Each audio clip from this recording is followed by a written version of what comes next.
TDP Janasena తొలి ఎన్నికల సభకు సర్వం సిద్ధమైంది. తాడేపల్లిగూడెంలో ఇవాళ జరిగే సభకు భారీ ఎత్తున ఇరు పార్టీలు ఏర్పాట్లు చేశాయి.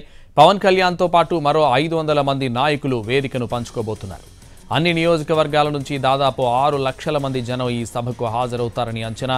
సభా ప్రాంగణం చుట్టూ భారీ ఎల్ఈడీలు, ఫ్లెక్సీలు, కటౌట్లు ఏర్పాటు చేస్తున్నారు. వచ్చే ఎన్నికల్లో ఉమ్మడిగా విజయం సాధించడమే లక్ష్యంగా క్యాడర్కు దిశానిర్దేశం చేయనున్నారు. పెద్ద ఎత్తున నాయకులు, కార్యకర్తలు తరలి రానుండడంతో దాదాపు 1000 మంది పోలీసులతో పెద్ద ఎత్తున బందోబస్తు ఏర్పాటు చేశారు. పవన్, చంద్రబాబుకు విడివిడిగా 2 హెలీప్యాడ్లను సిద్ధం చేశారు. మధ్యాహ్నం 3 గంటల నుంచి సభ మొదలు కానుండడంతో ఎక్కడా ఎలాంటి ఇబ్బందులు తలెత్తకుండా నిర్వహణకు చర్యలు తీసుకుంటున్నారు. ఇప్పటికే ఉమ్మడి తొలి జాబితాను ప్రకటించడంతో కొంతమంది టికెట్లు రాని నాయకుల్లో అసంతృప్తి తారాస్థాయికి చేరింది. దీంతో సదరు నేతల అనుచరుల వర్గాలు సభకు దూరంగా ఉండాలని నిర్ణయించుకున్నట్లు తెలిసింది. మరోవైపు జనసేన అధినేత పవన్ కళ్యాణ్కు మరో లేఖ రాశారు మాజీ మంత్రి హరిరామ జోగయ్య.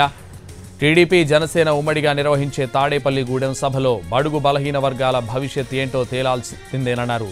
అధికారికంగా సగభాగం జనసేనకు దక్కాలన్నారు హరిరామ జోగయ్య. అధికార పంపిణీపై సభలో స్పష్టత రాకపోతే ఈ నెల 29న కార్యాచరణ ప్రకటిస్తానన్నారు హరిరామ జోగయ్య.